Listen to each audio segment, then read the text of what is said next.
Do you think God stays in heaven because he too lives in fear of what he's created?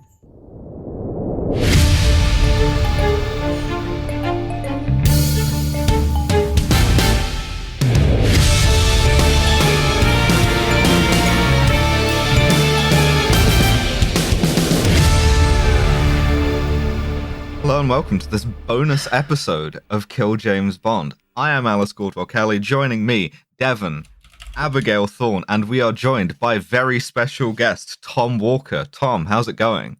Oh, Alice, it's so good to be here. I just said before we started the recording that it's incredible being on the call because the three of you have kind of combined intellects and knowledge bases where this is a waste of your time. Whereas for me, This is pretty much a good use of me. This is about where old Timbo maxes out. In terms of, you can put me in front of a kids movie, I'll watch it, I'll say wow a few times.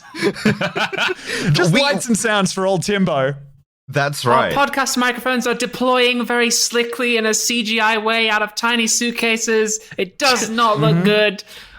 Just watching a fucking kids movie, clapping like a seal. That's right. That's right. Go, this is the same response as I would have to a mobile over my crib. The amount of lights and sounds in this movie, A++. Thank you so much, Robert Rodriguez. The technology is about as sophisticated. Absolutely a movie to say wow to and just sort of watch slack-jawed. We watched Spy Kids 2, The Island of Lost Dreams. And the reason why we watched Spy Kids 2, The Island of Lost Dreams, and not Spy Kids, is because we have a rule on this podcast that when there's a non-Bond franchise involved, we're never going to watch the first one of that franchise. We're jumping right in at the middle installment. And, absolutely no way are we getting in at the shallow end. Oh boy, has that paid off for us this time. I'm so glad. I also have not seen Spy Kids, and I had no idea what the fuck was going on. There's made like... Well, I think the premise is very much in the title, isn't it? No, why are those spies so little? What are they doing down there? Abigail, what's happening? How'd they get all that small? Like, you've got to assume a bunch of these guys were introduced in Spy Kids 1 and, like, you're supposed to know who they are because there's a point in this where they just ring up a guy who has 4 heads. Yes. I have no fucking idea who Played this cunt by is. Tony Shalhoub. Fuck, that was... There's genuinely, like, that's the other big thing about Spy Kids 2, The Island of Lost Dreams, is the cast that they got for this. It's so good. Fucking Alan Cumming is in this. It's studded cast. They got Alan Cumming looked Cumming straight to camera, and it genuinely felt like a flashbang had gone off in my apartment. Like, it was incredible making eye contact with Alan Cumming through my laptop. It felt great. They got Alan Cumming. They got Ricardo Montalban. They got Antonio Banderas. They got Cheech from Cheech and Chong. They got Steve Buscemi. Like, Robert Rodriguez called in every single casting favor. Danny Trejo. Yeah, they have Danny Trejo. I want to know. I want to know if he asked Salma Hayek, right? Because he must have done, and she must have said no to Spy Kids 2, The Island of Lost Dreams. I think the first one was like surprisingly a total smash hit. And everyone was like, whoa, what, like this could be the next big franchise. Like, because first one, I dimly remember seeing it as a child, or I think I've seen some of it. And like, I don't remember it being all that good, but I think like it just came out of nowhere and just like made shit tons of money. And everyone was like, oh, wow, like, I guess like let's do Spy Kids from now on. It's 2002. Jesus. Who gives a shit? Like, There's no rules. We can do anything, baby. yeah. 9/11 just happened. Like, fuck it, Spy Kids. Fuck it. Who cares? Yeah, we're fighting their child We soldiers. haven't gone to war in Iraq yet. Like, This is what a divided nation needed to heal after 9/11 was Spy Kids 2, The Island of Lost Dreams. if they'd made a few more of these, then they wouldn't have gone into Iraq, you know? That was That's a third one, which you might watch at some point. I was in a particular position watching this because I remember having watched this a shitload as a kid. And while I was the target audience for this movie, and I remember being like, wow, this is great. And now watching it as a grown adult, about right. There was a point where I realized I was in for it, and it was 2 minutes into the fucking movie where the president's daughter had appeared, and a man introduced himself to her with the sentence, "Yeehaw, I'm Dinky Winks." I'm Dinky Winks. And I went, okay. I'm All right. Dinky Winks. Dinky Winks. Because we Bill start... Paxton. Bill Dinky Paxton! Winks. Bill Paxton. Fucking Paxton. Now, I did look this up, and Dinky Winks is a recurring character in the later Spy Kids movies, where he appears with a much better opening line in, I think, Spy Kids 3, where he shows up and says, "Somebody ring the Dinkster?" And that has been in my head Yes. for Holy about shit. a week now. Somebody ring the Dinkster. Oh. Just a beautiful God, I wish I could moment enter with of that cinema. kind of... I'm letting it Kind of wash aplomb. over me like a haiku. It's I'm Dinky feeling Winks' the ripples fucking of that in my brain. I guess samurai I did. death poem. Yeah. Yeah. I guess somebody must have rung the Dinkster. Do not ask for whom the Dinkster rings.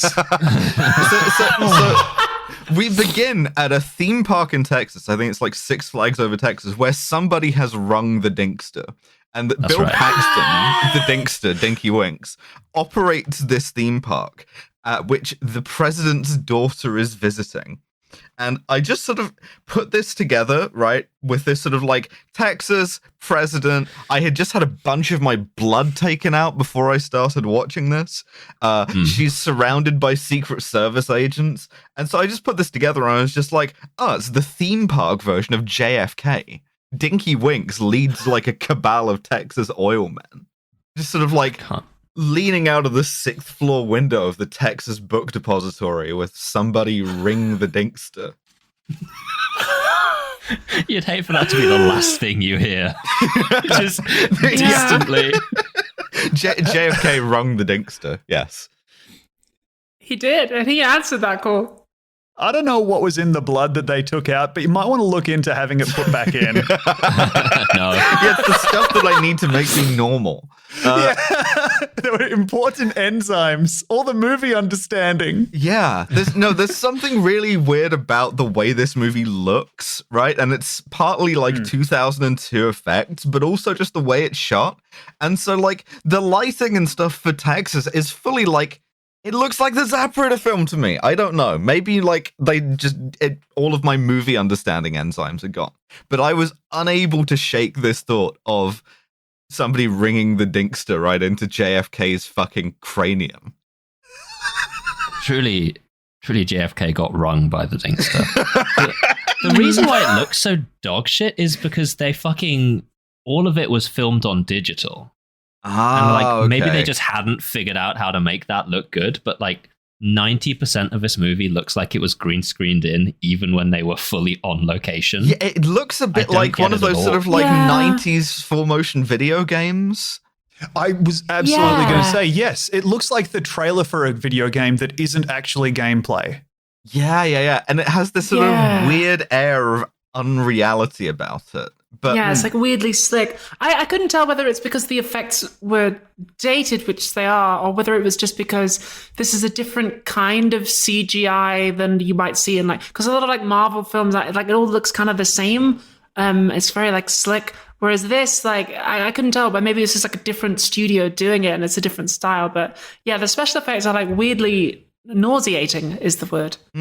Yeah. So the president's daughter, Alexandra, goes on a theme park ride and then strands herself at the top of it with deliberately. With a device, a little MacGuffin that she has stolen from the Oval Office that day. So the Secret Service call in the Spy Kids because they're all too heavy to climb up the thing, and we get introduced. There's this quite funny line where they go, "Don't we have any smaller agents?" And then they kind of look at each other like, "Shit, we gotta fucking call the Spy Kids." Oh, wait a minute. Multiple times the dialogue in this movie made me laugh. Oh, yeah. Which is what you want definitely. from a comedy movie, It's I wonderful. guess. Yeah. And not something I was expecting from a kids' movie from 2002. No. But just No. those little nods to the stupidity or the ridiculousness, I should say, not the stupidity It's all of very the tongue in concept. cheek.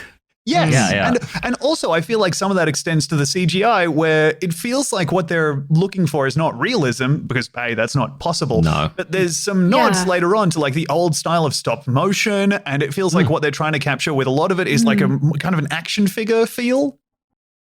That's a very interesting point that Tom's making, isn't it? Would be a shame if I stopped you listening to the rest, unless you go to patreon.com/killjamesbond and sign up to get bonus episodes every 2 weeks. Just £5 a month will get you access to our backlog, which is damn near an entire day's worth of content if you were to just listen to it all through in one go, which I wouldn't recommend. Maybe you should listen to it while you're doing something, sort of take your mind off it, or maybe while you're trying to go to sleep. I don't know. I don't tell you how to do these things. Sorry, I've had a little bit of drink. Anyway, I love you.